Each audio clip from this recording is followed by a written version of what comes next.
त्यांना मानाचा मुजरा करतो।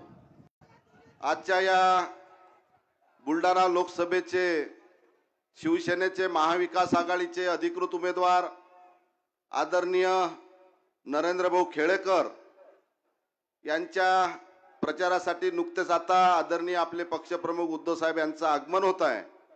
मंचकावर असलेले सर्व महाविकास आघाडीचे पदाधिकारी आणि समोर उपस्थित असलेले ज्यांच्या भरोशावर हा विजयी रथ आपल्याला प्राप्त करायचा आहे असे सर्व समोर असलेले महाविकास आघाडीचे सर्व पदाधिकारी बंधूंनो, प्रतापराव जाधवना उद्धव साहेबांनी एक अडत्या होता। प्रतापराव जाधव एक साधारण अडत्या माणूस होता आणि अडत्याच्या बाबतीत शेतकऱ्याची काय प्रतिमा असते शेतकऱ्यांना सांगता नाही, परंतु एका अडत्याला उद्धव साहेबांनी तालुका प्रमुख केलं, जिल्हा प्रमुख केलं, आमदार केलं, खासदार केलं, मंत्री केलं, पण अडत्यानं अडत्याची अवकात दाखवली। आणि कशा पद्धतीनं या अडत्यानं तुमचा घात केला, पक्षाचा तर घातच केला, परंतु या मतदारसंघातल्या ज्या मताधिकाऱ्यांनी, ज्या शिवसैनिकांनी, ज्या शेतकऱ्यांनी या अडत्याला सतत मतदान केलं, या अडत्यानं त्या मतदाराचा सुद्धा घात केला। मतदारासंघ बेमानी करणं, पक्षाची बेमानी करणं म्हणजे आईच्या दुधासंग बेमानी करणं होय। आणि या प्रतापरावनी या अडत्यानी आपल्या आईच्या दुधासंग बेमानी केली हे म्हणण्यात काही वावग नाही। 2014च्या लोकसभेच्या निवडणुका आपण पाहिल्या। 2014ला शिवसेना भारतीय जनता पार्टीची युती होती आणि एक देशाचा पंतप्रधान, एक हिंदुत्वाचा व्हावा आणि शेतकरी हिताचा व्हावा म्हणून तुम्ही आपण सर्वांनी 2014ला या प्रतापरावांना, मोदीजींना मतदान केलं आणि देशाचा पंतप्रधान एक हिंदुत्वाचा व्हावा आणि हिताचा व्हावा म्हणून तुम्ही आपण मतदान केलं। मोदीजीने काही या महाराष्ट्राचा विकास केला नव्हता, काही या जिल्ह्याचा विकास केला नव्हता आणि शेतकरी हिताचे निर्णय घ्यावे म्हणून तुम्ही आपण मोदीजींना मतदान केलं। आणि मोदीजींना आपल्याला स्वप्नही तसेच दाखवले। जसं मुंगी लाल के हसीन सपने म्हणतो तसं मोदीजीचे हसीन सपने। मग मोदीजीने 2014ला आपल्याला कोणतं स्वप्न दाखवलं? मोदीजीने 2014ला शेतकऱ्याच्या खात्यामध्ये आम्ही 15 लाख रुपये टाकू आणि शेतकऱ्याच्या मालाला दाम दुप्पट भाव देऊ असं स्वप्न देशाच्या पंतप्रधानांनी 2014ला दाखवलं। जेव्हा देशाचे पंतप्रधानपदी विराजमान झाले, या जिल्ह्यातला, या महाराष्ट्रातला, या देशातला सर्व शेतकरी एक स्वप्न पाहायला लागला की मोदीजींना आम्हाला स्वप्न दाखवलं की आमच्या खात्यामध्ये 15 लाख रुपये टाकेल आणि या देशातला संपूर्ण शेतकरी स्वप्न पाहायला लागला की माझ्या खात्यामध्ये 15 लाख रुपये येतील आणि मी माझ्या मुलाचं, मुलीचं लग्न थाटामाटात करेल असं एक प्रत्येक शेतकरी या देशातला स्वप्न पाहायला लागला। आणि शेतकरी स्वप्न पाहत असताना एका पत्रकाराने भारतीय जनता पार्टीचे राष्ट्रीय अध्यक्ष अमित शहाना प्रश्न विचारला कि आप किसान के खाते में 15 लाख रुपए डाल रहे थे, उसका क्या होगा? बंधुओं, भारतीय जनता पार्टीचे अमित शाह यांनी उत्तर दिलं होतं की वो चुनावी जुमला था, वो चुनावी जुमला था। म्हणजे आपल्या शेतकऱ्याच्या भावनाशी हात घालायचा, आपल्याला मतदान मागायचं, आपल्याला आमिष दाखवायचं, आपल्याला प्रवृत्त करायचं आणि नंतर म्हणायचं की वो चुनावी जुमला था। हा झाला मोदीजीचा 2014चा फंडा। म्हणजे पहा, देशाच्या पंतप्रधानांनी कसे वेगळे वेगळे फंडे वापरले। 2014चा फंडा झाला, मग आता 2019ची निवडणूक आली, मग आता शेतकरी आपल्याला मत करणार नाही, शेतकऱ्याची फसवणूक केली, मग मोदीजीने 2019ला दुसरा फंडा आणला। तुम्ही पहा, दर निवडणुकीला मोदीजी वेगळे वेगळे फंडे घेऊन येतात। जो 2014ला घेतला तो 2019ला घेत नाही। मग आता 2019ला मोदीजीने दुसरा फंडा आणला। फंडा म्हणजे ये देश में, हिंदुस्तान में ये घर ऐसा नहीं रहेगा कि जिसका पक्का घर नहीं होगा, वो भी कब तक? 2022 तक। ये मोदी जी का सपना है, ये मेरा वर्थ है। हे कोण बोललं? देशाचे पंतप्रधान मोदीजी बोलले। ये देश में, हिंदुस्तान में ये घर ऐसा नहीं रहेगा कि जिसका पक्का घर नहीं होगा, वो भी 2022 तक। ये मोदी जी का सपना है, ये मेरा वर्ष है, हे देशाचे पंतप्रधान बोलले।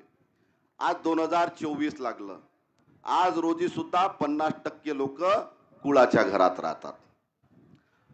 पण मोदीजीची सांगायची पद्धत पा कशी आहे। आमच्या बरेच महिला आमच्या खामगाव मतदारसंघातल्या दिलीप भाऊ सानंदाच्या इथं बसलेल्या आहेत। मोदीजीची सांगायची पद्धत कशी, मोदी जी जब घर देता है तो कांग्रेस के सरी का नहीं, पक्का घर, पक्की छत, घर में नल, नल में जल, एलईडी लाइट, शौचालय, उजला कनेक्शन, केवढ्यात 1,10,000। और मोदीजीचा सूटबूट, मोदीजीचा सूटबूट 10 लाखाचा। हा झाला मोदीजीचा दुसरा फंडा। तुम्ही पहा कशा पद्धतीनं भारतीय जनता पार्टी तुमच्या आपल्या समोर वेगळे वेगळे फंडे घेऊन येते आणि आपली दिशाभूल करते।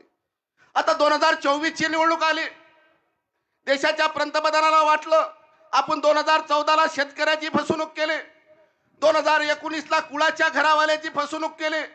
मग आता कुळाचे घर आपल्याला मतदान करणार नाही, शेतकरी आपल्याला मतदान करणार नाही। मग देशाच्या पंतप्रधानाने तिसरा फंडा 2024 ला आणला।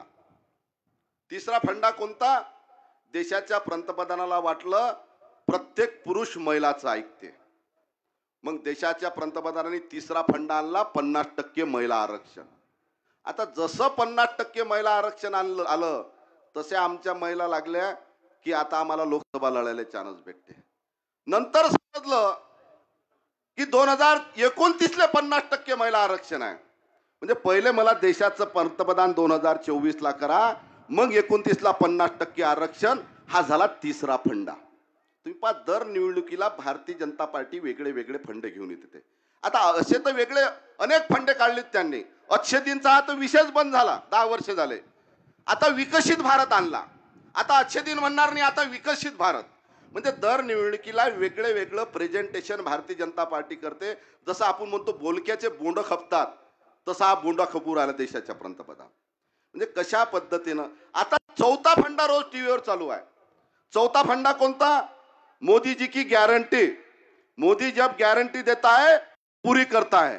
स्वतः मोदीजीच म्हणतात मोदीजीला, सर्वसामान्य शेतकरी नाही म्हणत, स्वतः मोदीजीच म्हणतात मोदीजीला कि मोदी जी की गारंटी, मोदी जब गारंटी देता है तो पूरी करता है। अरे मोदीजी तुम्हीच गॅरंटी दिली होती आमच्या खात्यात 15 लाख रुपये येतील म्हणून, तुम्हीच गॅरंटी दिली होती कुळाचे घर आम्ही पक्के करू म्हणून, तुम्हीच गॅरंटी दिली होती। 2016 ला छत्रपती शिवाजी महाराजांच्या पुतळ्याचं मुंबईमध्ये अरबी समुद्रामध्ये देशाच्या पंतप्रधानांनी भूमिपूजन केलं होतं। आज 2024 लागलं, आज 8 वर्ष झाले देशाच्या पंतप्रधानांनी आपल्या राज्याच्या पुतळ्याचं भूमिपूजन करून 8 वर्ष झाले। पण आज रोजी सुद्धा छत्रपती शिवाजी महाराजाच्या पुतळ्याची ईट सुद्धा रचले गेले नाही, ज्याला आपण दैवत म्हणतो। तुम्हा आपल्याला माहित असेल देशाच्या पंतप्रधानाने 2014 ला एक नारा दिला होता भारतीय जनता पार्टीनं, छत्रपती का आशीर्वाद चलो मोदी के साथ। या छत्रपती शिवाजी महाराजांचा आशीर्वाद या महाराष्ट्रातल्या मराठी माणसाला भेटेल का या गुजरातच्या बनियाला भेटेल? आता तुम्ही म्हणसाल की गुजरातचे बनिया कसे काय? एखादा महाराष्ट्रातला मराठी माणूस जर परराज्यामध्ये गेला, त्याला जर विचारलं कहा के हो, तर आपण म्हटलं महाराष्ट्र के हो, त्याच्या तोंडून निघेल छत्रपती शिवाजी महाराज के मावळे हो। एखादा गुजरातचा माणूस जर परराज्यामध्ये गेला, त्याला जर विचारलं कहा के हो, तर गुजरात के हो, तर गुजरात के बनिया हो। गुजरातच्या माणसाला बनिया म्हणतात आणि महाराष्ट्रातल्या मराठी माणसाला छत्रपती शिवाजी महाराजांचा मावळा म्हणतात। हा या महाराष्ट्राचा इतिहास आहे। आणि या दोन गुजरातच्या बनियानी आपल्याला अक्षरशः बनवा बनवी लावली, अक्षरशः बनवा बनवी लावली। तुम्ही पहा 2014 ला स्फूर्ती इराणीनं सिलेंडरवर बसू बसू आंदोलन केलं होतं, सिलेंडरवर बसू बसू। त्यावेळेस 350 रुपये सिलेंडरचे भाव होते, आज झाले 1200 रुपये। 200 रुपये भाऊबीजच्या दिवशी कमी केले। मोदीजी कसे बोलतात पहा, त्याची बोलायची पद्धत पहा कशी असते। मोदीजी का बहन को भाऊबीज का तोहफा। चला असा भाऊ तर पुऱ्या हिंदुस्थानात पाहिला नसेल, बहिणीला 800 लुटलं आणि 200 रुपयाचा भाऊबीजचा तोहफा देऊ राहिला। असा हिंदुस्थानात भाऊ नसेल कोणता। म्हणजे कशा पद्धतीनं जनतेची दिशाभूल करतात, कशा पद्धतीनं तुमची आपली मानसिकता करतात. 2000 आता या देशामध्ये, या महाराष्ट्रामध्ये भारतीय जनता पार्टी शेतकऱ्याच्या नावावर मतदान मागणार नाही. भारतीय जनता पार्टी विकासाच्या नावावर मतदान मागणार नाही. भारतीय जनता पार्टी शेतकऱ्याच्या बाबतीत ब्रश शब्द सुद्धा काढायला तयार नाही. भारतीय जनता पार्टी मतदान मागेल तर जातीच्या नावावर आणि धर्माच्या नावावर आणि प्रभू रामचंद्राच्या नावावर मतदान मागेल. अरे प्रभू रामचंद्र आमचे दैवत, प्रभू रामचंद्र या हिंदुस्थानातला प्रत्येक माणसाचं दैवत आहे. पण खऱ्या अर्थानं जर प्रभू रामचंद्राचा आदर्श जर कोणाला घ्यायचा असेल तर तो मोदीजींनाच घ्यायला लागते. कारण की प्रभू रामचंद्र एक वचनी एक पत्नी. प्रभू रामचंद्रांनी आपल्या सीतामैयासाठी, आपल्या स्वतःच्या पत्नीसाठी रावणासंग युद्ध केलं होतं. हा प्रभू रामचंद्राचा इतिहास आहे. ज्या वेळेस बाळासाहेबांनी 60 वर्षापूर्वी शिवसेनेची स्थापना केली, बाळासाहेबांनी 60 वर्षापूर्वी विचार केला, मला जर माझ्या पक्षाची शिवसेनेची स्थापना करायची असेल तर माझ्या पक्षाची निशाणी काय असली पाहिजे. ज्या प्रभू रामचंद्राने ज्या रावणाचा वध ज्या धनुष्यबाणाने केला, आज माझ्या मराठी माणसावर अन्याय करणारे अनेक रावण या कलियुगामध्ये या लोकशाहीमध्ये जन्माला आले. आज माझ्या शेतकऱ्यावर या लोकशाहीमध्ये अन्याय करणारे अनेक रावण जन्माला आलेले आहे. आणि या लोकशाहीतल्या रावणाचा जर मला वध करायचा असेल तर ज्या प्रभू रामचंद्रांनी ज्या धनुष्यबाणाने रावणाचा वध केला ते पक्षाची माझी निशाणी असली पाहिजे. हा बाळासाहेबांनी 60 वर्षापूर्वी विचार केला की आज माझ्या मराठी माणसावर अन्याय करणारे अनेक रावण जन्माला आलेले आहेत. आज माझ्या शेतकऱ्यावर अन्याय करणारे अनेक रावण जन्माला आलेले आहेत.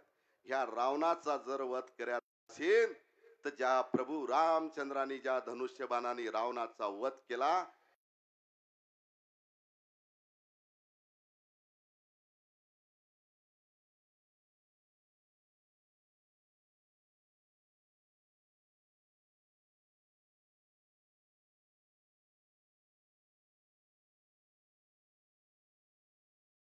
जनता पार्टीनं आणि ह्या गद्दारानं केलं, तर ह्या भारतीय जनता पार्टीला सुद्धा आपण रावण म्हटलं पाहिजे.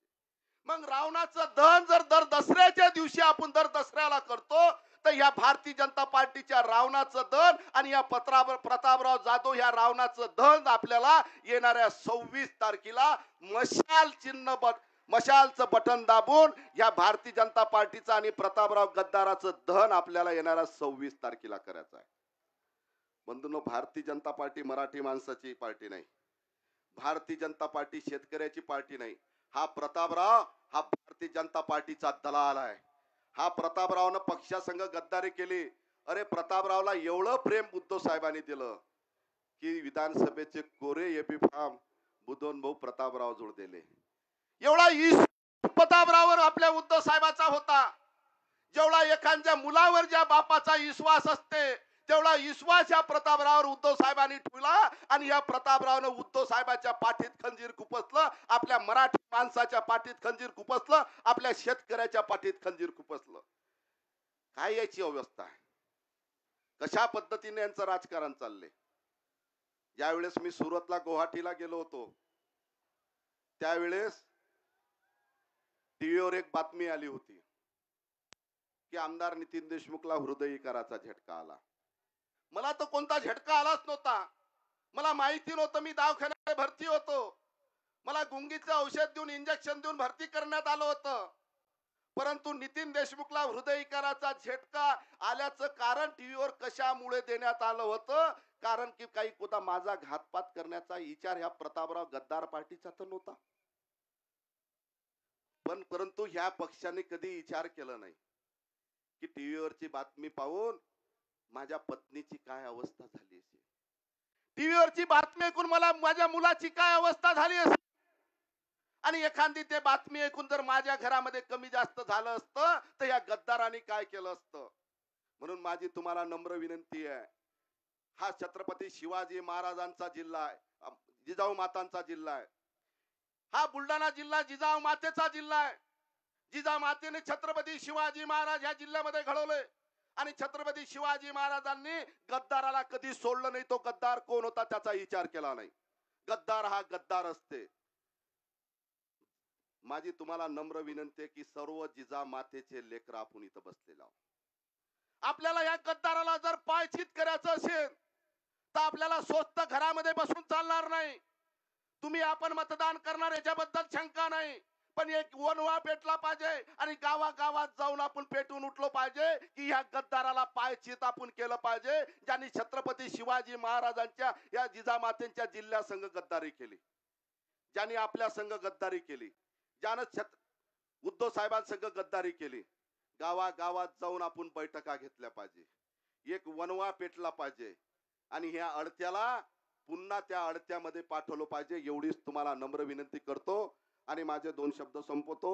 जय हिंद, जय महाराष्ट्र. खूप खूप धन्यवाद नितीन भाऊ.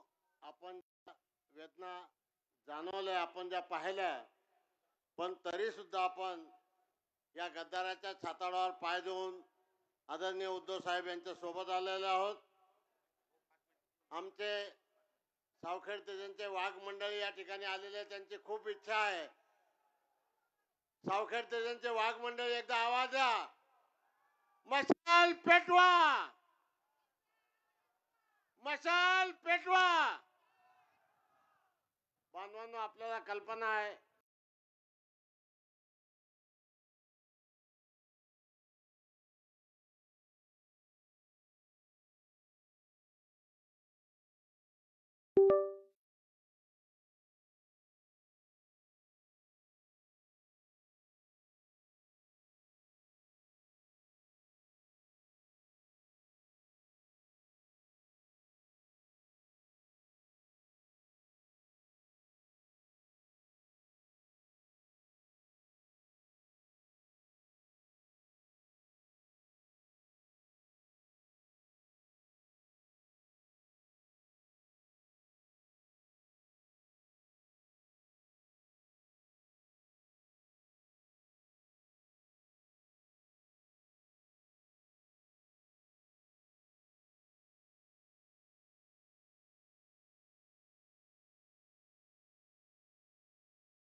आपण मतदान करा आणि नरूभाऊ खेडेकर यांना प्रचंड मताधिक्याने विजयी करा ही विनंती करतो. थांबतो. धन्यवाद. धन्यवाद राहुल भाऊ. यानंतर मी अतिशय सन्मानपूर्वक माझे मित्र आदरणीय माजी आमदार राणा सानंदजी यांना या ठिकाणी संबोधित करण्यासाठी आमंत्रित करतो.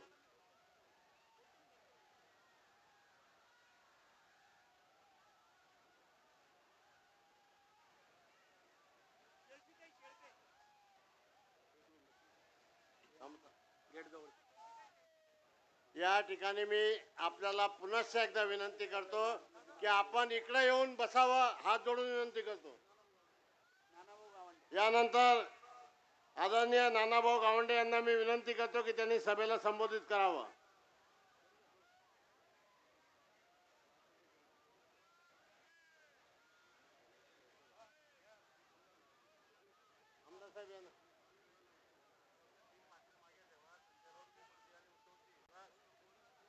आदरणीय राणा सानंदजी आपल्याला संबोधित करतील अशी मी त्यांना विनंती करतो.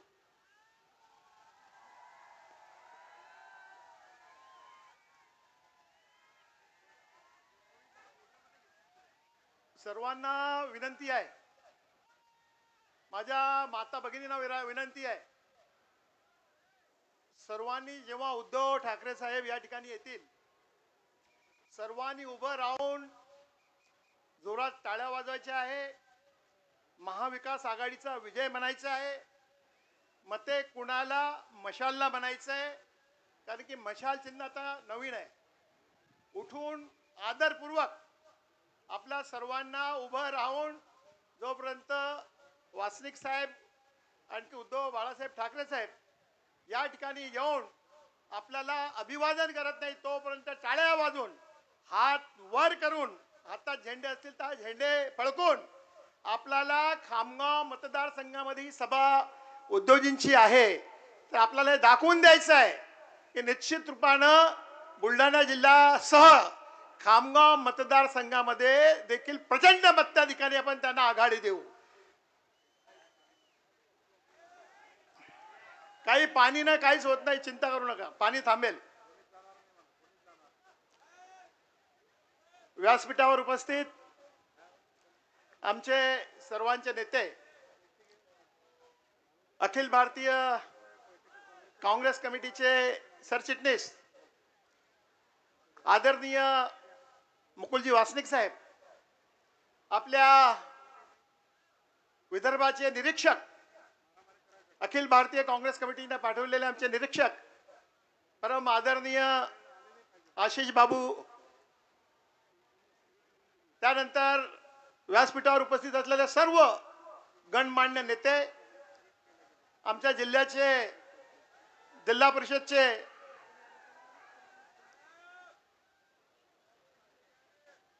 जिल्ह्याचे अध्यक्ष आदरणीय राहुलभाऊ बोंद्रे, व्यासपीठावर उपस्थित असलेले महाविकास आघाडीचे सर्व सन्मान्य नेते व ज्यांना विजय करण्याचा संकल्प घेण्यासाठी आपण या ठिकाणी आलेलो आहोत ते सर्व या ठिकाणी उपस्थित असलेले आदरणीय बंधू भगिनी, पत्रकार व युवक मित्रांनो, बंधूंनो, पाणी असेल काही असेल आपल्याला उठायचं नाही. या ठिकाणून आपण महाविकास आघाडीचे कार्यकर्ते आहोत, नेते आहोत. आपल्याला संकल्प घ्यायचा आहे की कोणत्याही परिस्थितीमध्ये आदरणीय नरूभाऊ खेडेकर यांना आपल्याला प्रचंड मताधिक्याने या ठिकाणी निवडून द्यायचं आहे. आज मी आपल्याला सांगेल, एक चांगला उमेदवार आदरणीय नरूभाऊ खेडेकर यांच्या माध्यमातून आपल्याला मिळालेला आहे. मी जास्त काही बोलणार नाही, परंतु आपल्याला हे सांगेल, निशाणी जी आहे आपली मशाल आहे, मशाल. आम्ही प्रचार करतोय, लोक म्हणतात पंजा आहे का? मी म्हटलं पंजाच्या हातात मशाल आहे, म्हणून आपल्याला या निशाणीवर घराघरापर्यंत जाऊन घराघरापर्यंत सर्व माझ्या माता भगिनींना, माझ्या वडीलधारी बांधवांना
मशालला मत म्हणजे आमचे कॉम्रेडचे नेते त्यांना मत म्हणून या ठिकाणी आपल्या सर्व माता भगिनींना विनंती करायची आहे, एक दिलानं केवळ एका मिनिटामध्ये आदरणीय उद्धव साहेब ठाकरे या ठिकाणी येत आहेत. ते आल्यानंतर आपल्याला उभं राहून प्रचंड टाळ्यामध्ये मते कुणाला मशालला, मते कुणाला मशालला आपल्याला बोलायचंय. हात वर करून टाळ्या वाजवून आपल्या सर्वांना मला विनंती करायची आहे, आदरणीय उद्धवजी ठाकरे साहेब येतात, सर्व उभे राहा. आपल्या हातमध्ये टॉर्च असेल, टॉर्च बॅटरी असेल, टॉर्च चालू करा. नहीं अंधे तो लेके आना उनके साथ में. टॉर्च, झेंडे असतील हातामधले झेंडे, माझ्या माता भगिनी टॉर्च चालू करा. टॉर्च इकडे व्हीआयपी आमचे टॉर्च चालू करा, मोबाईलचा टॉर्च. जय भवानी, जोरात आवाज. जय भवानी. शंखनाद होऊ दे, रणदुंदुभी वाजू दे, नाद घोष गरजू दे विशाल. दुष्ट शक्ती जाळल्या, मार्ग स्पष्ट दावल्या, धग धग मी पेटू दे मशाल. मशाल शत्रूवर हल्ला कर, लढाई सहो तयार, तलहाती पेल तू मशाल. वारे हे पलटतील, भासे हे उलटतील, लढत रहा सैनिका हुशार. मशाल मशाल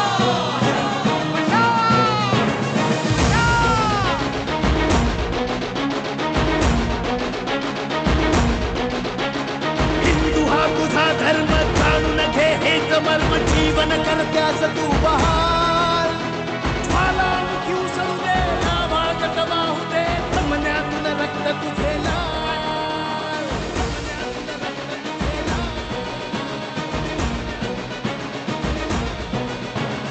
जनतेला सुख लाभो, सारे मंगल हो, ठेव तुझी दृष्टी तू विशाल. दुष्ट शक्ती जाळल्या, मार्ग स्पष्ट दावल्या, धग धग ती पेटू दे मशाल. एक स्वप्न एक चिन्ह मशाल. जय भवानी, जय शिवाजी, धग धग ती पेटू दे मशाल.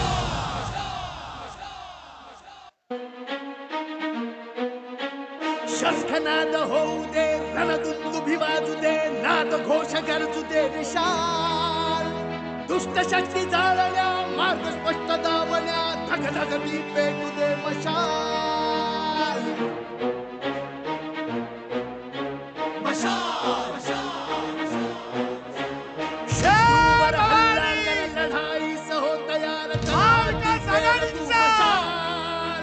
वारे हे पलटतील, भासे हे उलटतील, लढत रहा सैनिका हुशार.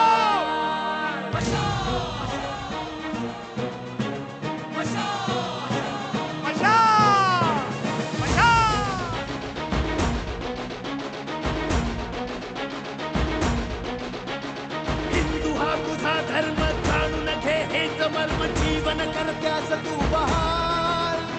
ज्वालामुखी उसळू दे, नावागत वाहू दे, जमण्यातून रक्त तुझे लाल.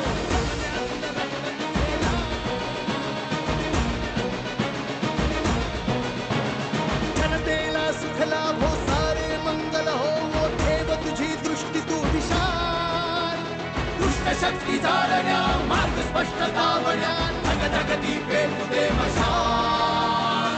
एक स्वप्न एक चिन्ह मशाल. जय भवानी, जय भवानी, जय शिवाजी, जय भवानी, धग धग ती पेटू दे मशाल. वाजू दे, नाद घोष गरजू दे विशाल. दुष्ट शक्ती जाळल्या, मार्ग स्पष्ट दावल्या, धग धग मी पेटू दे मशाल. मशाल शत्रूवर हल्ला कर, लढाई सहो तयार, तलहाती पेल तू मशाल. वारे हे उलटतील फासे हे उलटतील लढत रहा सैनिका हुशार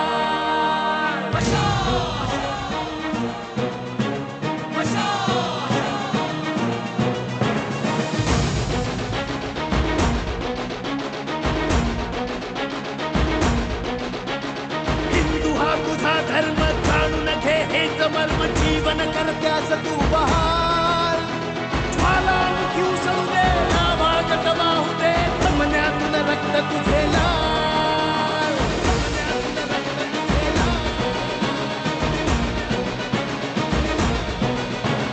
जनतेला सुख लाभो सारे मंगल हो ठेव तुझी दृष्टी तू विशाल दुष्ट शक्ती जाळण्या मार्ग स्पष्ट दावण्या धगधगती पेटू दे मशाल एक स्वप्न एक चिन्ह मशाल जय भवानी भवानी जय शिवाजी शिवाजी धगधगती पेटू दे मशाल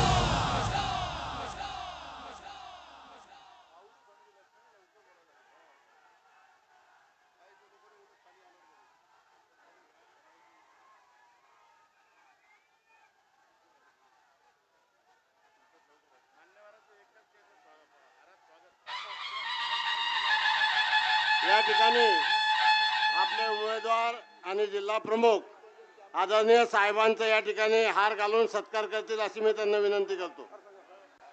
हार घ्या, हार लवकर.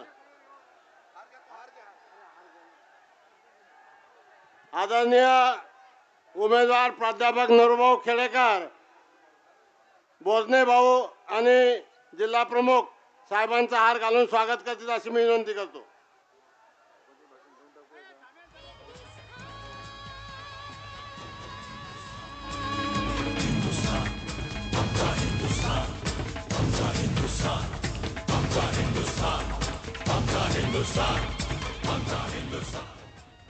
महाविकास आघाडीचे उमेदवार सन्माननीय नरूभाऊ खेडेकर आपल्याला मार्गदर्शन करतील अशी मी त्यांना विनंती करतो. आजच्या या बुलढाणा लोकसभेच्या माझ्या प्रचारासाठी आलेले आपले पक्षप्रमुख माननीय उद्धवजी ठाकरे साहेब, या ठिकाणी आलेले अखिल भारतीय काँग्रेसचे महासचिव राज्यसभा खासदार आदरणीय मुकुलजी वासनिक साहेब, आशिषजी दुवा, आमचे विरोधी पक्षनेते अंबादासजी दानवे साहेब, उपस्थित सर्वच मंचकावरील मान्यवर, या सभेसाठी आलेले बुलढाणा लोकसभा मतदारसंघातील सर्व सन्माननीय ज्येष्ठ श्रेष्ठ नागरिक, माझ्या सर्व तरुण मित्र, माझ्या माता भगिनींनो, या ठिकाणी शुक्रवारी आपली निवडणूक संपन्न होणार आहे. पावसाचं वातावरण आहे.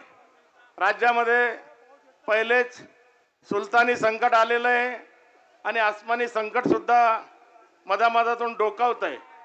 तरी सुद्धा आपण घाबरू नये, कारण मागच्या निवडणुकांमध्ये आपले ज्येष्ठ नेते शरदचंद्रजी पवार साहेब ज्यावेळेस पावसामध्ये भिजले आणि लोक कोणी उठले नाही, आपण पावसामध्ये कोणी उठणार आहे का? कितीही पाऊस आला तर उद्धवजींचे विचार ऐकण्यासाठीच आपण या ठिकाणी जमलेलो आहोत. मी या ठिकाणी जास्त काही भाषण करणार नाही, परंतु मी आपल्याला एकच सांगेल की रावणाला सीतेचं अपहरण केलं. 23 तारखेला हनुमान जयंती आहे. 23 तारखेला हनुमान जयंती आहे, चैत्र पौर्णिमा आहे, म्हणून त्या ठिकाणी हनुमानानं रावणाची लंका जाळली. का जाळली? कारण त्यानं सीता मातेचं अपहरण केलं होतं म्हणून. मग यांनी तरी काय केलं? 19 जून 1966 साली स्थापन झालेले शिवसेना प्रमुखांनी स्थापन केली मराठी माणसासाठी. 3 जानेवारी 90ला शिवसेनेला राजकीय पक्ष म्हणून मान्यता मिळाली, धनुष्यबाण चिन्ह मिळालं. यांनी हे दोन्ही पळवलं, आमचा पक्षही पळवला, पक्षाचं अपहरण केलं, चिन्हाचं अपहरण केलं. 10 जून 99ला शरदचंद्रजी पवार साहेबांनी राष्ट्रवादी पक्ष काढला. यांनी त्यांचं राष्ट्रवादी पक्षाचंही अपहरण केलं, घड्याळ चिन्हाचंही अपहरण केलं. मग हे रावणाच्या अवलादीपेक्षा कमी वाटतात का तुम्हाला? मग यांचं सुद्धा 26 तारखेला आपल्याला दहन करायचं आहे राजकीय. आणि ते कसं करायचं? यांचा चोरलेला धनुष्यबाण हा 2 नंबरवर आहे, 2 नंबरवर मतपत्रिकेमध्ये, ईव्हीएम मशीनवर. आणि त्याच्या खाली त्याच्या खाली 3 नंबरवर त्या धनुष्यबाणाच्या बुडाला आपण मशाल लागेल, मशाल. मग ते माता ती मशाल प्रज्वलित झाल्यावर तो वाकडा तिकडा चोरलेला बाण राहील का ठिकाणावर? आणि म्हणून हे केव्हा शक्य आहे? घरामध्ये गेल्यानंतर जेव्हा आपण बटन दाबतो तेव्हाच लाईट लागतो की नाही? ट्यूबलाईटचं बटन दाबलं की ट्यूबलाईट लागतो. मग मशाली समोरचं माझं बटन दाबलं की आपोआप मशाल प्रज्वलित होईल आणि त्याच्या वर बरोबर त्याच्या बुडाखाली अंगार लागेल, ज्वालेनं तो धनुष्यबाण त्या ठिकाणी नष्ट होईल. म्हणून त्या ठिकाणी हा नष्ट झाल्यानंतर 14 एप्रिलला आपण 133वी जयंती बाबासाहेब आंबेडकरांची मनवली. बाबासाहेब आंबेडकरांना अभिप्रेत असलेली घटना बदलण्याचा प्रयत्न करणारे लोक, संविधान बदलण्याचा प्रयत्न करणारे लोक आपोआपच माझ्या विजयानंतर त्या ठिकाणी बाजूला होतील. म्हणून मी या ठिकाणी कळकळीची विनंती करतो आणि माझ्या मशाल या चिन्हावर आपण सर्वांनी त्या समोरचं बटन दाबून मला विजयी करावं अशी नम्र विनंती करतो. थांबतो. जय हिंद, जय महाराष्ट्र. धन्यवाद नरूभाऊ. जेवढे लोक साहेब आत आहेत तेवढेच लोक या परिसरामध्ये बाहेर सुद्धा आहे. मोठ्या संख्येने या ठिकाणी आलेला जनसमुदाय, आपण ज्यांची वाट पाहत होतो असे पक्षप्रमुख या ठिकाणी आले आहेत. मी या ठिकाणी विनंती कराल, ऑल इंडिया काँग्रेस कमिटीचे महासचिव, या बुलढाणा जिल्ह्याचे माजी खासदार आणि आजचे विद्यमान खासदार माजी मंत्री सन्माननीय मुकुंदजी वास्तिक साहेब आपलं मनोगत व्यक्त करतील अशी मी त्यांना विनंती करतो. जोरात जरा नारे जोरात लावायचं आपल्याला, जोरात. महाविकास आघाडीचा आवाज नाहीये. उद्धव साहेब म्हणतील की काही दम दिसत नाही सभेमध्ये. जोरात टॉर्च काढा, आपल्या मोबाईल टॉर्च लावा. सर्व जोरात जोरात. मागचे इकडचे आमचे नेते आलेले आहेत. जोरात बोलायचंय. मत कुणाला? जोरात जरा. मत कुणाला? वासनिक साहेब आगे बढ़ो. धन्यवाद.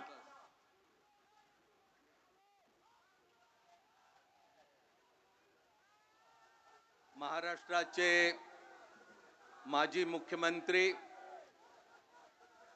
शिवसेनेचे प्रमुख आदरणीय उद्धव ठाकरे साहेब, दानवेजी, नितीन देशमुख जी, महाविकास आघाडीचे आपले उमेदवार नरेंद्र खेडेकर जी, आशीष दुआजी, नाना गावंडे जी, राहुल बोंद्रे जी, रेखाताई तबस्सुम जी, जयश्री शेळके, तेजेंदर जी, स्वाती वाकेकर, कृष्णराव जी, प्रसंजित, दादू सेठ, दिलीप कुमार सानंदा जी, विजय अंबोरे जी, इथे उपस्थित जालिंदर जी आणि सर्व बंधू भगिनी आणि तरुण मित्रांनो, जिजाऊ मासाहेब, संत चोखामेळा आणि गजानन महाराजांच्या जिल्ह्यामध्ये उद्धव ठाकरे साहेबांचं स्वागत करत असताना मला मनापासून आनंद होत आहे. उद्धव ठाकरे साहेब, आपण बघितलं कसा प्रचंड उत्साह इथे या प्रचंड सभेमध्ये आपण बघत आहात. सर्वदूर बुलढाणा जिल्ह्यामध्येच नव्हे तर विदर्भामध्ये देखील अशाच प्रकारचं चित्र आहे. ज्या 5 लोकसभेच्या मतदारसंघामध्ये निवडणूक झाली त्या 5च्या 5 मतदारसंघामध्ये आपण निवडून येऊ. आणि मी खात्रीने सांगू शकतो की आज आपण इथे बुलढाण्याला आले, बुलढाण्याची जागा देखील महाविकास आघाडीचे नरेंद्र खेडेकर इथे मशाल चिन्हावरती जिंकल्याशिवाय राहणार नाही. नरेंद्र मोदी म्हणतात 400 पार.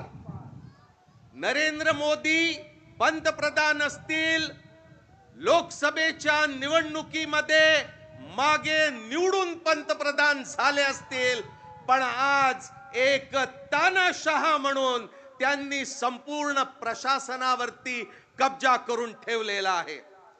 लोकशाहीमध्ये असं होत नाही जे नरेंद्र मोदी करत आहे. महाराष्ट्रामध्ये शिवसेना तोडली, महाराष्ट्रामध्ये राष्ट्रवादी काँग्रेस पक्ष तोडला, अनेक राज्यांमध्ये खासदार असतील, आमदार असतील तोडले, जिल्ह्यामध्ये राज्यामध्ये त्यांनी पक्ष तोडण्याचं काम सुरू केलं. आणि एवढंच नाही तर दिल्लीला एक मुख्यमंत्री अरविंद केजरीवालला गजाआड टाकलं. झारखंडचा मुख्यमंत्री हेमंत सोरेन त्याला जेलमध्ये टाकलं. कधी सोनिया गांधी, कधी राहुल गांधीला ईडी समोर बोलवल्या जातं, कधी संजय राऊतला, संजय सिंगला, सिसोदियाला, चिदंबरमला जेलमध्ये टाकल्या जातं. हा तानाशाह मोदी, त्याला सत्तेपासून दूर केल्याशिवाय आपण स्वस्थ बसणार नाही. हा निर्धार आता बुलढाणा जिल्ह्यानं केला आहे. मी सकाळपासून जिल्ह्यामध्ये फिरत आहे. वातावरण अत्यंत पोषक आहे. उमेदवाराचा पूर्णपणे स्वीकार आपल्या मित्रपक्षांनीच नव्हे तर मतदारांनी केला आहे. आणि उद्धव ठाकरे साहेब, मी अधिक वेळ घेणार नाही, पण नरेंद्र मोदी आणि भाजपाला एवढंच सांगेन कि मत करो अपनी बुलंदियों पर इतना गुरूर, हमने चढ़ते हुए सूरज को भी ढलते हुए देखा है. 26 तारखेला मतदान होईल आणि 4 जूनला जेव्हा मतमोजणी होईल, या बुलढाणा मतदारसंघातून नरेंद्र खेडेकर हा तुमचा आणि आमचा खासदार म्हणून दिल्लीला गेल्याशिवाय राहणार नाही. पुन्हा आपलं मी इथे स्वागत करतो. धन्यवाद. धन्यवाद वास्तिक साहेब. साहेब, आज बुलढाणा जिल्ह्यामध्ये लग्नाची दाढ तीत असताना सुद्धा एवढ्या मोठ्या संख्येने लोक या ठिकाणी आपल्याला ऐकायला आलेत. खरं तर या लोकांचे मानाव एवढे धन्यवाद. यानंतर ज्यांच्या मार्गदर्शनाची आपण आतुरतेने वाट पाहतात असे आपले शिवसेनेचे पक्षप्रमुख, आपले कुटुंब प्रमुख सन्माननीय उद्धवजी ठाकरे साहेब आपलं मनोगत व्यक्त करतील अशी मी त्यांना विनंती करतो.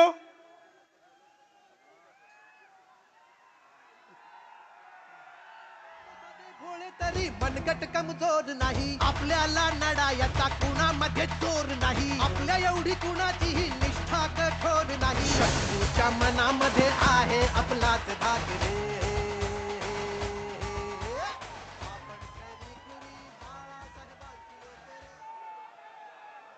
व्यासपीठावर बसलेले महाविकास आघाडीचे सर्व मान्यवर नेते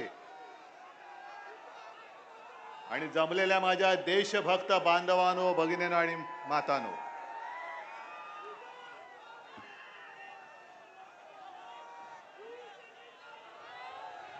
गेल्या महिन्यामध्ये मी बुलढाण्यामध्ये येऊन गेलेलो आहे. पण गेल्या महिन्यापेक्षा आज जरा उष्णता वाढली आणि ही उष्णता केवळ सूर्य तापलाय म्हणून नाहीये, जमीन तापले म्हणून नाहीये, तर या महाराष्ट्रातली जनता आता पेटलेली आहे म्हणून उष्णता वाढलेली आहे. मला एका गोष्टीचा नक्की अभिमान आहे की यापूर्वी देखील मी लोकसभेच्या प्रचारासाठी आलो होतो. प्रचंड सभा झालेल्या आणि आजच्या सभेकडे सगळ्यांचं लक्ष होतं की किती गर्दी होईल. पण अभिमान मी जो म्हणालो तो याच गोष्टीचा आहे की गेल्या वेळेपेक्षा जास्त गर्दी आज मला दिसते. आणि सगळे देशभक्त पक्ष एकत्र आलेले आहेत. काँग्रेसचा झेंडा आहे, कम्युनिस्ट आहेत, खेडेकर ताई आहेत, शेळके ताई आहेत, सगळेच आहेत. आणि उमेदवार कोण, कोणाला निवडायचं हा प्रश्न मी तुम्हाला विचारतोय. कारण एका बाजूला कोण आहे, कोण गद्दार, आणि हा गद्दार असा तसा नाहीये. तर ज्या शिवसेनेने त्यांना राजकीय जन्म दिला त्या आपल्या आईच्या कुशीवरती वार करणारा तो गद्दार आहे. आणि त्याच्या समोर तुमच्यावरती जे अन्याय करतात त्या अन्यायावरती वार करणारा आपला नरेंद्र खेडेकर उभा आहे. कोणाला मत देणार तुम्ही? कारण हा जिजाऊचा जिल्हा आहे. गेल्या महिन्यात मी आलो होतो, सिंदखेड राजाला गेलो होतो आणि ज्या जिजाऊनी एक तेज आपल्याला दिलं छत्रपती शिवाजी महाराजांच्या रूपाने, त्या मातेचा हा जिल्हा आहे. आणि त्या मातेच्या जिल्ह्यामध्ये भगव्याशी गद्दारी करणारी अवलाद आपल्याला आता शिल्लक ठेवता येणार नाही. तिला या मातीमध्ये गाडावीच लागेल, गाडावीच लागेल. जसजशा निवडणुका जवळ येत आहेत, एक काल परवाकडे पहिला टप्पा पार पडला पूर्व विदर्भातला. आणि यापूर्वी कधीतरी ज्या ज्या वेळेला माझ्या शेतकऱ्यांवरती संकट आलं, आता सुद्धा पाऊस कधी येईल माहिती नाही मला, पण ज्या ज्या वेळेला आपत्ती आली, आता गेल्या आठवड्यामध्ये सुद्धा अवकाळी झाला, तेव्हा कधीतरी नरेंद्र मोदी तुमच्या शेतीचे होते काय? आता ते फिरतायत, सगळीकडे फिरतायत. का फिरतायत? कारण रामरामा आमचा घ्यावा, आम्ही जातो आमच्या गावा. सगळ्यांना रामराम करण्यासाठी फिरतायत. रामराम पाहुणं, आता चाललो माझ्या गावा. म्हणजे त्यांना शेतकरी आत्महत्या करतायत. हा जो विदर्भाचा पट्टा आहे, मराठवाडा आहे, खास करून हा अमरावती महसूल, इथे शेतकऱ्याच्या जास्तीत जास्त आत्महत्या होत आहेत. कधीतरी या शेतकऱ्याच्या कुटुंबियांच्या अश्रू पुसायला मोदीजी तुम्ही आला होतात? अमित शहा तुम्ही आला होतात? त्या गद्दार घटनाबाह्य मुख्यमंत्र्यांना विचारतोय की तुम्ही कधीतरी या शेतकऱ्यांच्या अश्रू पुसण्याचं काम विचार तरी केला होतात? अरे आम्हाला फक्त 2.5 वर्ष मिळाली होती महाविकास आघाडी म्हणून, पण त्या 2.5 वर्षामध्ये सुरुवात करतानाच मी मुख्यमंत्री होतो, कोणी मागितलं नव्हतं, पण 2.5 वर्षामध्ये 2 लाखापर्यंत पीक कर्ज आपल्या सरकारने तुम्हाला मुक्त केलं होतं की नाही ते सांगा. आणि दर सभेत विचारतो तोच प्रश्न मी खुलेआम विचारतो, माझ्याकडे लफवाछपी नाहीये. तुमच्यापैकी त्या कर्जमुक्तीचा लाभ मिळाला होता की नव्हता मला एकदा सांगा. होतं हो, नाही तर नाही. उघड. नैसर्गिक संकट आल्यानंतर महाविकास आघाडीच्या सरकारने तुम्हाला केलेली मदत तुम्हाला मिळत होती की नव्हती? सोयाबीनला भाव, कापसाला भाव मिळाला होता की नव्हता? नाही, नसेल तर नाही सांगा. म्हणजे पहिले जे काय मिळत होता 2.5 वर्षात आणि आता किती मिळतोय? मग मोदींना विचारा की तुम्ही फिरताय वरच्यावर. म्हणजे मोदींना असं झालेलं की तुम्ही जगा किंवा मरा, पण मला पंतप्रधान करा. बाकी जनता मेली काय जगली काय माझं काही जात नाही, पण तुम्हाला मी 2075 साली तुमचं उत्पन्न मी चौपट करेन. किती साली? 2075, 2047. अहो आजची रात्र खाऊ काय ते सांगा मला. आजच्या रात्री मी काय खायचं? तुम्ही 2047 दाखवता आहात. जरा थांबा रे, जरा थांब ना. मला भाषण करायला बोलवलं तर मला बोलू दे ना. 2047 साल तुम्ही आम्हाला दाखवताय, पण तुम्ही सगळेजण हुशार आहात. कारण जे फोन तुम्हाला सुद्धा येत असेल, भाजपा कार्यालयातून बोलतोय, येत आहेत ना? मग तुम्ही मला सांगा, तुम्हाला नमो सन्मान योजनेतले पैसे मिळाले की नाही? अरे नाही, नाही तर फोनवाला म्हणतोय हो मिळाले. पण त्याच्या पुढचं असं आहे की तुमच्यासारख्याच काही कोटी लोकांना याचा लाभ मिळालाय, मग तुम्ही भाजपला परत मतदान करणार का? हे मात्र तो फोनमध्ये सुद्धा बोलतोय नाही. आणि तो पुढे विचारतोय काय म्हणून करू मतदान? माझ्या सोयाबीनला जो भाव मिळत होता महाविकास आघाडीच्या काळात तो कमी झालेला आहे. कापसाचा भाव कमी झालेला आहे. माझं उत्पन्न तुम्ही दुप्पट करणार होतात, शेतमालाला दुप्पट उत्पन्न तुम्हाला देणार होते, ते उत्पन्न दुप्पट नाही झालेलं. अवकाळी येतोय, कधी दुष्काळ येतोय, कर्जाचा डोंगर माझ्या डोक्यावरती चढतोय. काय म्हणून मी तुम्हाला मत देऊ हे मला सांगा. नमो सन्मान योजनेचे पैसे मिळाले, ठीक आहे, किती मिळाले?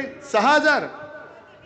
मग तो शेतकरी त्याला विचारतो, त्या महिलेला विचारतोय की अहो तुम्ही मला सांगा, आम्ही शेतकरी 1 लाखाचं खत विकत घेतो, बरोबर?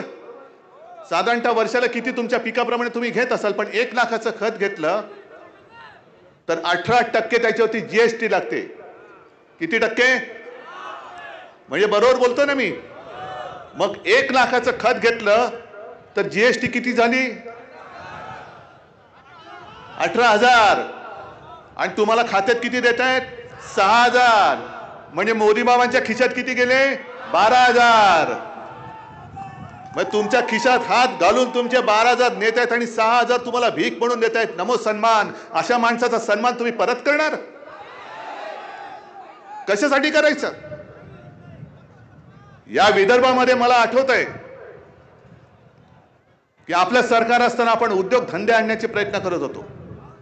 अगदी म्यानमध्ये सुद्धा आणि पश्चिम विदर्भामध्ये सुद्धा अगदी सिंचनाच्या कामासाठी गोसीखुर्द, मी स्वतः गेलो होतो. गोसीखुर्दमधनं पाणी पश्चिम विदर्भापर्यंत कसं आणायचं, नाग नदीचं सौंदर्यीकरण कसं करायचं, आपलं सरकार असताना कधी आपण हिंदू हृदय सम्राट शिवसेना प्रमुख बाळासाहेब ठाकरे समृद्धी महामार्गाचं काम बंद पडू दिलं नव्हतं. ना नागपूर मधली मेट्रो बंद पडू दिली, काही केलं नव्हतं, सगळं चालू होतं. अगदी आपली बोलणी चालू होती टाटा एअरबस सुद्धा नागपूरमध्ये किंवा विदर्भात आणायची.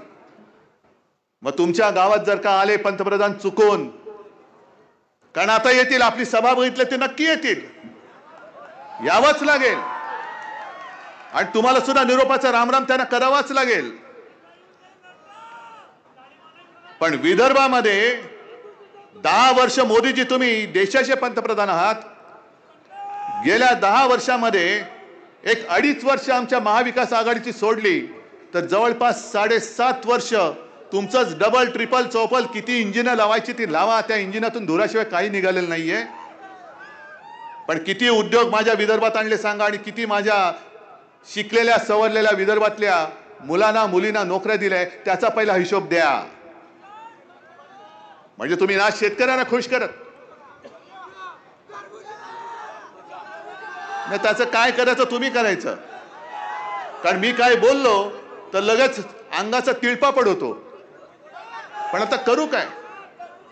पण तुम्ही शेतकऱ्यांना कधी त्यांचं शेतीमालाचं किंवा शेतकऱ्याचं जे काय उत्पन्न आहे, 2014 साली कोणी वचन दिलं होतं शेतकऱ्याचं उत्पन्न आम्ही दुप्पट करू? पीक विमा तुम्हाला मिळतोय, मग पीक विमा मिळत नाही. जे 18,000 खातायत त्यातले 6,000 तुम्हाला देऊन 12,000 पुन्हा वरच्यावर खातायत. शेतमालाला भाव देत नाहीत. कधीतरी निर्यात बंदी, कधीतरी जेव्हा गरज नसते तेव्हा निर्यात आयात काय वाटेल ते करतायत आणि शेतकऱ्याची वाट लावून टाकतायत. म्हणजे तुम्ही शेतकऱ्याला खुश ठेवू शकत नाही. तुम्ही सुशिक्षित जो माझा तरुण आहे, तरुणी आहे, तिला नोकरी देत नाही, गाव सोडून त्याला भटकावं लागतंय. बरं, विदर्भामध्ये उद्योग आणायचं तर विदर्भात नाही आणणार. उद्योग कुठे नेतात? म्हणजे माझ्या हक्काचं जे आहे, माझ्या महाराष्ट्राच्या हक्काचं आहे, माझ्या विदर्भाच्या हक्काचं आहे, ते तुम्ही त्याला देत नाही आहात. त्याला तुम्ही नुसती गाजर दाखवतात आणि संपूर्ण सगळे उद्योग धंदे तुम्ही गुजरातला घेऊन जातात. अहो मोदीजी, तुम्ही गुजरातचे पंतप्रधान नाही, संपूर्ण हिंदुस्थानचे पंतप्रधान आहात. आणि गुजरात बद्दल माझ्या मनामध्ये काही द्वेष नाहीये. आपला उद्या इंडिया आघाडीचं सरकार येणार म्हणजे येणारच, आपल्याला ते आणावं लागणार म्हणजे लागणारच आहे. पण इंडिया आघाडीचं सरकार आल्यानंतर सुद्धा जे गुजरातच्या हक्काचं असेल ते नक्की आम्ही गुजरातला दिल्याशिवाय राहणार नाही. गुजरात सुद्धा आमचाच आहे. पण गुजरातची समृद्धी होण्यासाठी तुम्ही माझ्या महाराष्ट्रामधल्या शेतकऱ्यांच्या आणि युवकांच्या तोंडातला घास हिसकावून जर गुजरातला भरवणार असाल तर याद राखा, तुम्हाला पुन्हा महाराष्ट्राच्या मातीमध्ये आम्ही पाय ठेवायला देणार नाही. का सगळे संतापून का पेटलेले, का उठलेत? 10 वर्ष आम्ही तुम्हाला दिली. 10 वर्ष आमच्या आयुष्यातली अख्ख्या देशाच्या 140 कोटी जनतेच्या भविष्याची 10 वर्ष आम्ही तुम्हाला दिली. तुमच्या थापा ऐकत ऐकत 10 वर्ष निघून गेली. अजूनही त्याच्यावरती काही उत्तर देत नाही. आज तुम्ही काय काय शब्द आणि काही गोष्टी विसरून पण गेला असा. नोटबंदी लक्षात आहे काय? तुम्हाला फटका पडला नव्हता? रांगेमध्ये तुम्ही उभे राहिले होते का? यांचे मित्र, सुटाबुटातले मित्र उभे राहिले होते? तुम्ही राहिला होतात. मग सगळं अंगावरती येते म्हटल्यानंतर रडून कोण बोललं होतं? मुझे सिर्फ 100 दिन दे दो, बाद में आप जो बोलेंगे वो सजा मंजूर है. कोण बोललं? मग आता ज्या तारखेला नोटबंदी जाहीर झाली ती तारीख आठवा आणि आजपर्यंतचे दिवस आठवा की मोजा. जवळपास 2700 पेक्षा जास्त दिवस होऊन गेले. त्याच्यात त्यांचे 100 दिवस कधीच होऊन गेले. पण नोटबंदी नंतर जे काय तुम्हाला मिळणार होतं अजून कुठे गेलं ते? मोदी की गॅरंटी म्हणे, मोदी की गॅरंटी. कसली गॅरंटी? गॅरंटी यांची हीच आहे. मी मागे सुद्धा सभेत बोललो, यांची माणसं सगळीकडे फिरतात. म्हणजे भाजपचं आता काय झालंय मुकुलजी? व्हॅक्युम क्लीनर झालेला आहे. व्हॅक्युम क्लीनर तुम्हाला शेतकरी दारांना तुम्हाला नाही कळणार. शहरी भागामध्ये असतो म्हणजे तो असा एक दांडा असतो, पाईप. मग टेबलाखाली, खुर्चीखाली, कुठल्या फटीमध्ये काय धूळ असली का ते दांडकं घालायचं. मग ती धूळ सगळी खेचून त्या मशीनमध्ये येते. त्याला म्हणतात व्हॅक्युम क्लीनर. मग तशी यांची भाजपची माणसं फिरतात आणि कुठल्या कुठल्या पक्षामध्ये कोण कोण भ्रष्टाचारी आहेत ते शोधतात. मग लावतात त्यांचं व्हॅक्यूम क्लीनर, भ्रष्टाचाराला आत घेतात, धुवून टाकतात. आप तुमको कुछ नहीं होगा, ये मेरी गॅरंटी आहे, मोदी की गॅरंटी आहे. मग मोदीजी मला तुम्हाला विचारायचंय की तुमच्यावरती ही पाळी का आली? आज ठीक आहे माझ्यासोबत काँग्रेस आहे, राष्ट्रवादी आहे, कम्युनिस्ट आहे, संभाजी ब्रिगेड सगळे सगळे आहेत, महाविकास आघाडी आहे. पण गेल्या वेळेला तर आम्ही तुमच्या सोबत होतो. एक शिवसेना म्हणून आम्ही सोबत होतो. शिवसेना सोबत होती त्यावेळेला तुम्ही महाराष्ट्रामध्ये प्रचाराला किती वेळा आला होतात? 2, 3, 4 सभा जास्तीत जास्त घेतल्या असतील. पण आज तुम्हाला प्रत्येक जिल्ह्यात जावं लागतंय, दारोदारी भटकावं लागतंय, मतांची भीक माझ्या महाराष्ट्राकडे मागावी लागते. कारण तुम्ही आजपर्यंत कोणी केलं नाही ते पाप गद्दारांकडनं करून घेतलं. ते म्हणजे छत्रपती शिवाजी महाराजांच्या भगव्याला कलंक लावण्याचं पाप तुम्ही तुमच्या गद्दाराच्या माध्यमातून केलं. उद्धव ठाकरे संपवलात ना तुम्ही. संपूर्ण मोदींपासून शहांपासून देशातला संपूर्ण सगळा भाजप आज माझ्या अंगावर येतोय. उद्धव ठाकरे. अरे एक साधा माणूस त्याचा पक्ष चोरला, त्याचं चिन्ह चोरलात, वडील चोरायचा प्रयत्न केलात, पण अजून जनता तुमच्या सोबत येत नाही. त्याला मी काय करू? तुमचं पाप आहे ते. संपवताय ना उद्धव ठाकरेला? संपलाय ना उद्धव ठाकरे? मग का महाराष्ट्रामध्ये येत आहे? सोडून द्या. नकली शिवसेना म्हणे माझी नकली शिवसेना. ही बघा नकली शिवसेनेचा असली दणका तुम्हाला येत्या निवडणुकीत दाखवतो.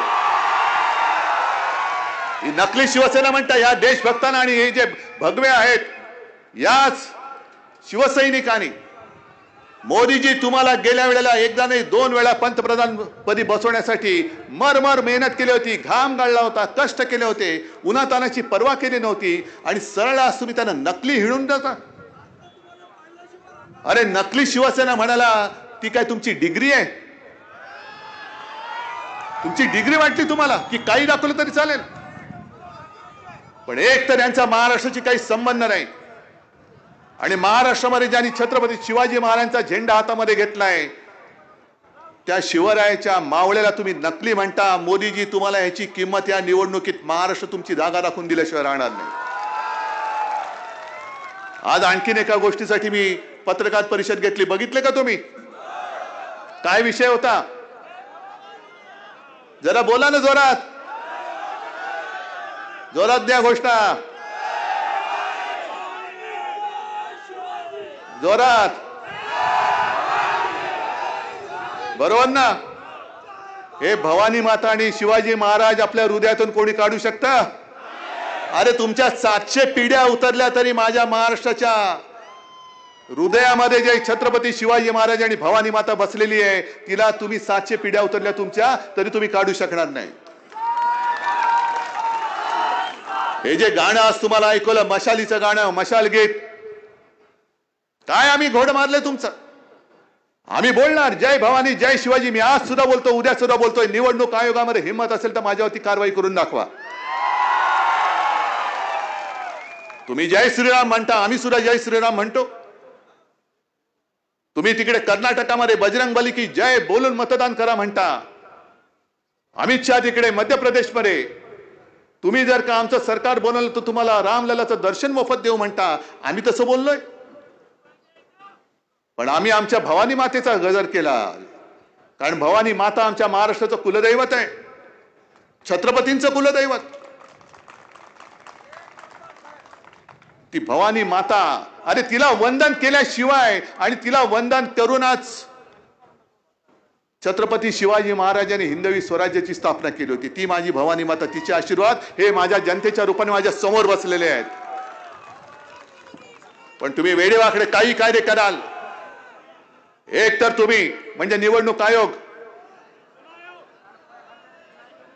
तुम्ही माझं नाव, शिवसेनेचं नाव गद्दारानं दिलं, माझं चिन्ह त्यांना दिलं. सर्वोच्च न्यायालयामध्ये खटला आम्ही दाखल केला, आम्ही लढतो आहोत. आणि मला खात्री आहे की लोकशाही अजूनही जिवंत आहे आणि ती जिवंत ठेवायला माझे मर्द सैनिक सगळे बसलेले महाविकास आघाडीचे हे कार्यक्षम आहेत. आपण जे लढतो आहोत ते त्याच्यासाठी लढतो आहोत. हे 50 खोके तुम्ही जे ओरडताय ना, याचं खोकेबाज सरकार हे तुमच्यावरती राजवट करते. तुम्हाला चालतंय? मग तुमच्या मताला किंमत काय?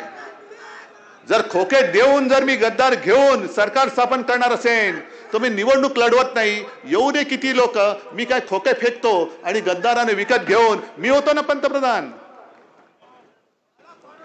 ही जी काय वृत्ती यांनी आणलेली आहे भाजपाने, म्हणजे एकतर जे त्यांच्याशी लढतायत, देशासाठी लढतायत, त्यांना बदनाम करून टाकायचं, कुटुंबाची बदनामी करायची, वेडेवाकडे आरोप करायचे.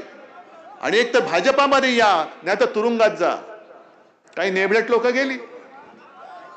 जसं मोकुलजी तुम्हाला माहिती असेल, जागा वाटपाच्या चर्चेला तुमच्यासोबत तुमचे नेते बसायचे. कोण? म्हणजे मला खरंच कीव येते आता. भारतीय जनता पक्षाची, ज्याला मी भाडकाऊ जनता पक्ष म्हणतो किंवा भेकड जनता पार्टी म्हणतो, त्यांची मला आता कीव येते. अरे तुमच्यासोबत आम्ही होतो, आता तुमचं काय झालंय की सगळं बदनाम. म्हणजे मी मागे सांगितलं ना की त्यांची माणसं फिरतात, मग एकेकाने घेऊन जातात. मग त्यांचं एक मंडळ बसतं. हा माणूस आणलाय, किती कोटीचा घोटाळा केलाय, यांनी 5 कोटीचा केलाय, चल रे त्याला कोणतरी फालतू रस्त्यावरची लोक घेऊन जा. यांनी किती केलेला आहे? यांनी 100 कोटीचा केलेला आहे. ठीक आहे, जरा बाजूला घे. यांनी किती कोटीचा केलाय? 500 कोटीचा केलेला आहे. हा जरा या बाजूला घे. यांनी कितीचा केलाय? 70,000 कोटी. अरे ये तुला मांडीवर घेतो. म्हणजे जेवढा घोटाळा मोठा तेवढा मान मोठा. बरं, 70,000 कोटीचा घोटाळा कोणी केला? मोदी. आणि ज्यांनी घोटाळा केला 70,000 कोटीचा, त्याच्या हातामध्ये महाराष्ट्राच्या तिजोरीच्या चाव्या कोणी दिल्या? मग लुटतय कोण? मग लुटालूट तुम्ही करायची, वाटा मला द्यायचा. पण लुटण्याचा डाग हा तुमच्या कपड्यावर पडेल, माझ्या कपड्यावर पडणार नाही. मैं ना खाता हूं, ना खाऊंगा, ना खाने दूंगा, लेकिन तेरे हाथ से. हे असं आहे. नाही टरबुजाचा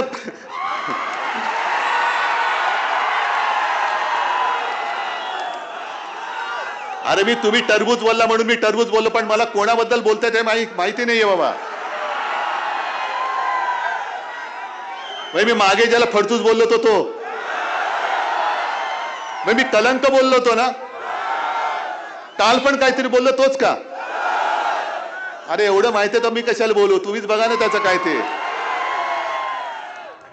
ही सगळी वृत्ती जी आहे ना, यांच्या बरोबर त्यांचं जे काय म्हणतायत, ही नीती ही देशाला खड्ड्यात घालणारी नीती आहे. ठीक आहे, या निवडणुकीमध्ये धार्मिक प्रचार आम्ही करत नाही, पण तुम्ही जे काही करता आहात ते देशाला खड्ड्यात घालणार आहे. मी गाडीतून उतरताना एक वक्ता कोण बोलवते ते मुकुलजी तुम्ही पण बोललात, अरविंद केजरीवालला अटक केली, हेमंत सोरेनना अटक केली. मग तुमच्याकडे जे आले होते आमच्या पलीकडच्या ज्या खासदार ताई, त्यांच्यावरची चौकशी का थांबली? त्यांच्यावरची चौकशी का थांबली? मला मोदीजींना सांगायचं आहे, मोदीजी जरा थांब ना, थांब जरा थांबा. मोदीजी, तुम्ही जे भ्रष्टाचार म्हणून सगळीकडे गावोगावी ओरडत फिरतात, तुम्हाला ज्या आमच्या गद्दारताईंनी राखी बांधली, ती राखी बांधणारी तुमच्या पक्षात का आली? आणि दुसरी एक म्हण आहे की हातच्या कंकणाला आरसा कशाला, तर तुमच्या हातात जी राखी बांधले ना तीच तुम्हाला भ्रष्टाचाराचा आरसा दाखवते. मग तिच्यावरची चौकशी बंद. पण केजरीवाल तुमच्याकडे येत नाहीत, हेमंत सोरेन तुमचं ऐकत नाहीत, संजय राऊत तुमचं ऐकत नाही, म्हणून तुम्ही त्याला तुरुंगात टाकणार. तुमच्याकडे आल्यानंतर सगळ्यांना सगळं काय ते दिवाळीत लावताना उठणं बिटणं घालून, स्वतः दुधाची आंघोळ घालून आपल्या बाजूला बसवायचं. म्हणजे आणखीन एक त्या पलीकडच्या विदर्भातले तुम्हाला माहिती असेल प्रफुल्ल पटेल, माहिती त्यांच्यावरती आरोप काय केले होते, मी स्वतः त्याला साक्ष आहे, माहिती असेल प्रफुल्ल पटेल 2019च्या मुंबईच्या सभेत माहिती स्वतः पंतप्रधान बोलले होते, त्यांच्यावरती आरोप काय केले होते, मी स्वतः त्याला साक्ष आहे. मिर्ची का व्यवहार करते असेल प्रफुल्ल पटेल, मिर्ची से व्यवहार करते हैं. हा मिर्ची कोण? इक्बाल मिर्ची, जो दाऊदचा हस्ताक. म्हणजे इक्बाल मिर्ची व्यवहार केला, त्या प्रफुल्ल पटेलांवरती तुम्ही आरोप केले. पण तुमच्याकडे आल्यानंतर तुम्ही ज्या विमान खरेदीच्या घोटाळ्यावर आरोप केले होते त्याच्यात क्लीन चिट देऊन टाकली. आणि मिर्ची बरोबर व्यवहार केलेला प्रफुल्ल पटेल, तुम्ही ज्या जनतेसमोर त्याच्यावरती आरोप केले त्या जनतेसमोर तुम्ही त्याला गळ्याभर मिठी मारताय. पंतप्रधानजी, नेमका तुमचा खरा चेहरा कोणता तेच आम्हाला कळत नाहीये, खरंच कळत नाहीये. आणि हा सगळा कारभार जो मी काय तुम्हाला सांगतोय, अरे मी तर सांगतोय, तुम्ही भोगतात. तुम्ही शेतकरी किती आले तिकडे? सगळे शेतकरी आहात ना?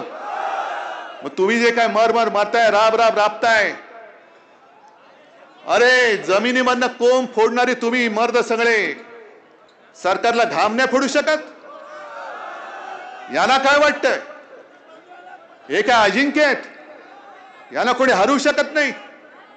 असेल तुमच्याकडे ईडी असेल, इन्कम टॅक्स असेल, सीबीआय असेल, पण माझ्या या तमाम मतदारांकडे फक्त एक बोट आहे जे ईव्हीएम मध्ये बटन आमच्या मशालीचं दाबेल आणि तुम्हाला भस्म करून टाकेल. एवढी ताकद तुम्ही तुमच्या ईडी, इन्कम टॅक्स, सीबीआयची करा, पण या एका बोटाची ताकद या वेळेला हुकुमशानं दाखवावी लागेल.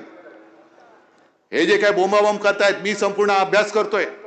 राज्यामधून जो काय प्रतिसाद मिळतोय, इंडिया आघाडीला प्रतिसाद मिळतोय, तो पाहिल्यानंतर आज यांचे सर्वे काही येऊ द्या, पण आजच्या क्षणाला आपल्या देशामध्ये इंडिया आघाडी 300च्या पेक्षा जास्त जागा जिंकते, हा माझा अंदाज आहे. आणि मला अभिमान आहे की त्या 300 मध्ये माझी बुलढाण्याची सुद्धा जागा आहे. फक्त एक तुम्हाला लक्षात ठेवावं लागेल की ही लढाई वाटते तेवढी सोपी नाहीये. हुकुमशहाला गाडायचंय, हुकुमशाला गाडायचंय, आणि म्हणून हुकुमशाहीच्या विरोधातलं एक सुद्धा मत फुटता कामा नये. शेतकऱ्याचे कैवारी आम्ही सुद्धा आहोत, मी कृतीतून दाखवलेलं आहे. आंदोलन हा एक भाग असतो. जेव्हा सत्ता नव्हती तेव्हा देखील शिवसेनेने आंदोलन केलं होतं. देता की जाता हे शेतकऱ्याच्या कर्जमुक्तीसाठी आंदोलन करणारी शिवसेनाच होती. आणि सरकार आल्यानंतर तुम्हाला कर्जमुक्त करणारी सुद्धा आपल्या महाविकास आघाडीचं सरकारच होतं. आणि मी ठरवलं होतं, जर यांनी गद्दारी करून सरकार पाडलं नसतं तर 5 वर्ष पूर्ण होताना शेतकऱ्यांसाठी एक दुसरी काहीतरी चांगली मोठी योजना आणण्याचाही माझा विचार होता. कदाचित परत एकदा तुम्हाला कर्जमुक्त मी केलं असतं, किंवा अशी काहीतरी एक ठोस योजना आणली असती की ती उगाच जाहीर करून तोंडाच्या वाफा दवडण्यापेक्षा मी तुम्हाला ते करून दाखवलं असतं. आणि म्हणून माझी तुम्हाला नम्र विनंती आहे की ही लढाई आता थेट लढाई झाली पाहिजे. हुकुमशाही विरुद्ध लोकशाही मध्ये अपक्ष वगैरे कोणी उभे राहतील त्यांना मत देऊन तुमचं मत वाया घालवू नका. कारण त्या संपूर्ण सरकारमध्ये एखादा माणूस कोणा त्याचं ऐकू शकत नाही. पण जेव्हा तुमचंच सरकार असेल, तुमचं ऐकणारं सरकार असेल, तेव्हा तुम्हाला आणखीन तिसऱ्याची गरज लागणार नाही. आणि मी तुम्हाला बांधील आहे. द्या मोदीजी, तुम्ही गॅरंटी द्या. आणि उद्धव ठाकरे तुम्हाला वचन देतोय, जनतेला वचन देतोय. एका बाजूला उद्धव ठाकरेचं वचन आणि दुसऱ्या बाजूला मोदींची गॅरंटी. शेतकऱ्यांना आणि जनतेने तुम्ही ठरवावं तुमच्या विश्वासाचं काय आहे. मी तुम्हाला वचनबद्ध आहे. शेतकऱ्यांच्या हिताचं, सुशिक्षित बेरोजगारांच्या हिताचं, अगदी महिलांच्या सुरक्षिततेचं आणि गरिबांचं सुद्धा हे धोरण नुसतं आखून नाही सांगणार. तर आपलं इंडिया आघाडीचं सरकार आल्यानंतर त्या सरकारकडनं महाराष्ट्रामध्ये मी करून घेतल्याशिवाय राहणार नाही, हे मी तुम्हाला वचन देतोय. मग तुम्ही निर्णय घेतलाय पक्का? निशाणी काय नक्की? हा बुलढाणा इकडे मशाल आहे, अकोल्यात काय? अमरावती, यवतमाळ, सगळीकडेच जिथे जिथे आपल्या महाविकास आघाडीचे उमेदवार उभे आहेत, शिवसेनेचा आहे त्याचं मशाल आहे, काँग्रेस आहे त्याचा हात आहे आणि राष्ट्रवादीचा आहे त्याच्यात तुतारी आहे. म्हणजे हातामध्ये मशाल घेऊन विजयाची तुतारी आपल्याला फुंकायची आहे. आणि मला खात्री आहे की नरेंद्रजी हे सगळे आपले मित्र, मला सगळ्यांना खास धन्यवाद द्यायचे. कारण शेळकेताई तुम्ही, खेडकरताई तुम्ही सुद्धा इच्छुक होतात. पण त्यांच्याशी मी बोलल्यानंतर, या ना इकडे, या या या सगळे या या यांनी पण इच्छा व्यक्त केली होती. पण हुकुमशाही गाडण्यासाठी मी जो त्यांना शब्द दिला त्याच्यावरती विश्वास ठेवून त्यांनी नुसती माघार नाहीच घेतली, महाविकास आघाडीचा उमेदवार जिंकून आणण्यासाठी पुढाकार घेतलेला आहे. म्हणून तुम्हाला दोन्ही तिन्ही ताईंना मनापासून धन्यवाद देतोय. आणि खेडेकरजी, तुम्ही उमेदवार आहात, पण तुम्ही मला सांगायचं किती लाखाच्या मताधिक्याने त्याने निवडून देणार? गद्दाराचं डिपॉझिट जप्त करून आलं पाहिजे, देणार निवडून? सगळ्यांना लाख लाख धन्यवाद देतो आणि आपली रजा घेतो. जय हिंद, जय महाराष्ट्र.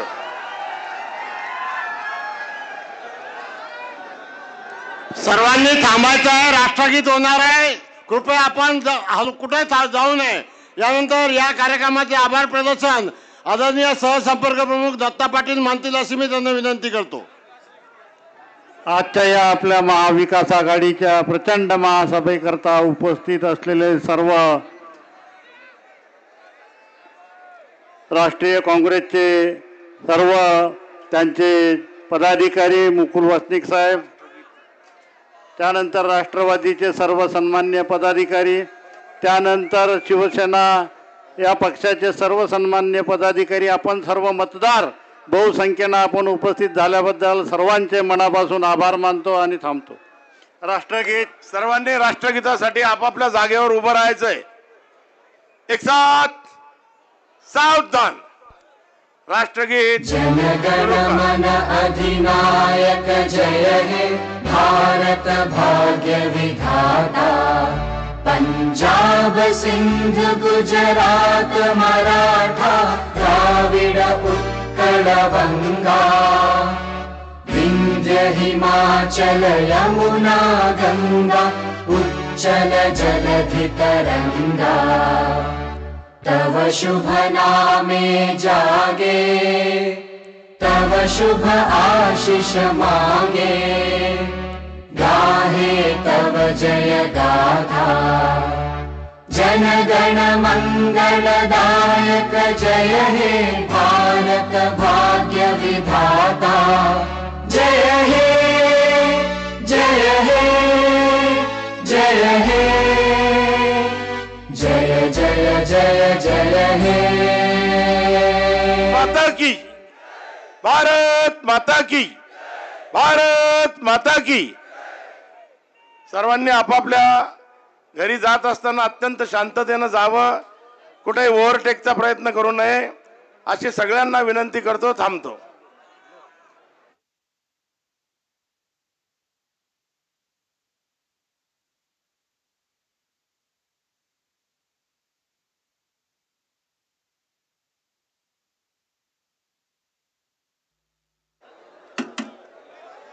हॅलो हॅलो सर्व